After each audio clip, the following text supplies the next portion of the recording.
Here at Gregor Toy Edwards Co. Sustainable Consultants, we are here to provide the best quality sustainable retrofits in the nation. Welcome to Elton Mayo's building. As sustainable is the key to our future of our society, in this video we will demonstrate strategies for retrofitting the Elton Mayo using the Green Star Interiors Rating Tool and assignment as a guideline. The benefits for managing a sustainable retrofit. Our project goes beyond standards and practice in the construction industry. When looking at sustainability, you will gain a better understanding if you look at the long-term benefits. These changes will cost now, but will create savings in the future. We will now show you the 10 areas of Green Star assessment that have been evaluated. The 10 credits are environmental performance targets, construction environmental management, exhaust system, flare reduction, daylight, amenity space, greenhouse gas emissions, portable water, life cycle assessment, and construction waste and demolition. A building baseline was created to determine this current performance of the Elton Mayo building. NABER's currently all building rating is 3.5 stars for energy and 3 stars for water. Targets for energy and water consumptions were made. 4.5 stars NABER's rating for both energy and water was set to gain better understanding of the overall performance. Indoor environmental quality target was set. Without the guidance of an environmental management plan being implemented into this sustainable retrofit project, it could send works into a downward spiral. The project-specific management plan shows that we're committed to the sustainability by following the University of South Australia's Environmental Policy Guide. Mitigation measures will be implemented into the retrofitting works to exclude any unwanted noise, air or waste pollutants from entering the environment. Also within the EMP, we will be monitoring procedures to ensure security to our clients so there will be no backlash from those tree huggers. The main issue we have with the exhaust credit and sustainability outfit is that our printers are located in the wrong spots within the building. So we plan to mitigate this problem by implementing exhaust vents in the windows. Next on the agenda is glaze reduction. As you can see here, these are aluminium Venetian blinds. It reduces energy consumption by 95%. The fact that we already have blinds, we won't need to make any changes, creating a savings to your pocket. Areas with no blinds, window tinting will be used instead. This method is much cheaper than alternative double glazing. If you're not satisfied with what we have for glazing, tinting, we'll chuck in blinds for free. Now we'd like to talk about daylight issues. As you can see over here, there's an overshadowing of Hawke's building, which reduces the daylight of our building. Therefore, we have to implement sun pipes to the east side of our corridor windows. Also, for the building, we should implement bigger windows and add extra windows. From our building, we calculated a daylight for the daylight area to be 55%.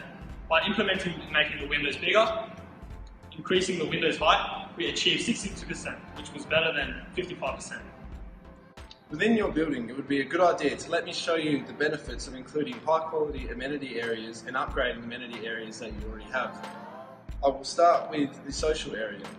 In upgrading the social area, you could put a ping pong table, foosball table or air hockey table to encourage workers to act together and work collaboratively. I also would like to talk about the pod areas in your building. The pod areas are great because they've already got the yoga mats and the yoga balls set up, but I would like to introduce also removing of the tables and implementing other activities for the workers to undertake to get away from that stressed environment. Now let me talk to you about the courtyard area. This is a great area for the high quality amenity space because you can implement a barbecue area that workers can have every Friday, barbecue and relieve a lot of their stress.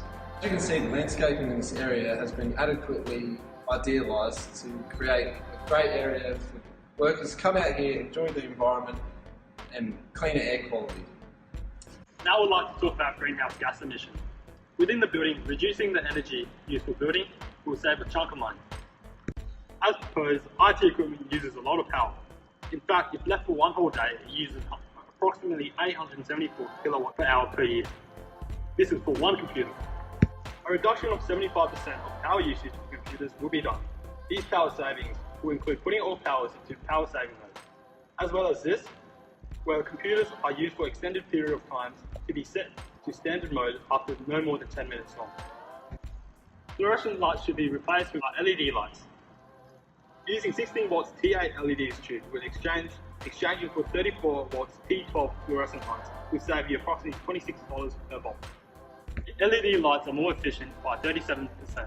This is a saving of 40,000 kilowatts per year and a saving of $5,000 of your energy bill.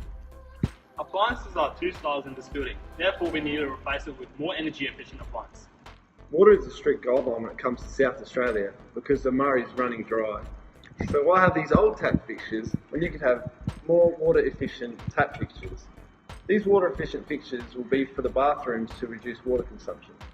To further add to the water savings, we will propose a fit out of an exclusive 5-star toilet and hand wash built in on top of these toilet systems, which are fantastic and will benefit you drastically. A 6-star smart urinal proposed to reduce water consumption by 59% compared to average urinals. Once again, we are furthering cost savings in the long term by undertaking this proposed fit out. When addressing life cycle analysis in this building, we are aiming to reduce the cumulative impact from 70 to 90% against the reference building which has been assessed to compare to. We expect Elton Mayo life cycle will be approximately 45 years, so that is what we have based our life cycle analysis on. To improve the life cycle analysis on this building, we will be removing internal false ceiling linings and carpeting in hallways and corridors. By doing this, we are creating a passive design which enables thermal mass of the building structure. This modification will provide more airiness for occupants. Acoustic linings will be adopted to replace the ceilings for better aesthetics. Allowing us to retrofit your building will quantify the total environmental impact and allow us to gain the projected NABERS standard of 4.5 stars. To assess this building, we're using top quality software by the use of the online e-tool, which is assessed based on a global basis. We will measure the global warming potential, depletion potential, stratospheric ozone layer, acidification potential of land and water, and many more areas. When thinking about where all the construction waste will end up after removing objects, ceilings and walls, think no further, as we have licensed contractors that are dedicated to recycling and sustainability. Waste is an important scope of the project-specific environmental management plan. This was a structure on which we will divert the waste and sort out recycling so that none of it will end up in landfill. On behalf of Edwards Toe Gregor Sustainable Construction Consultants, we'd like to thank you for undertaking our retrofit project. Over to Dave.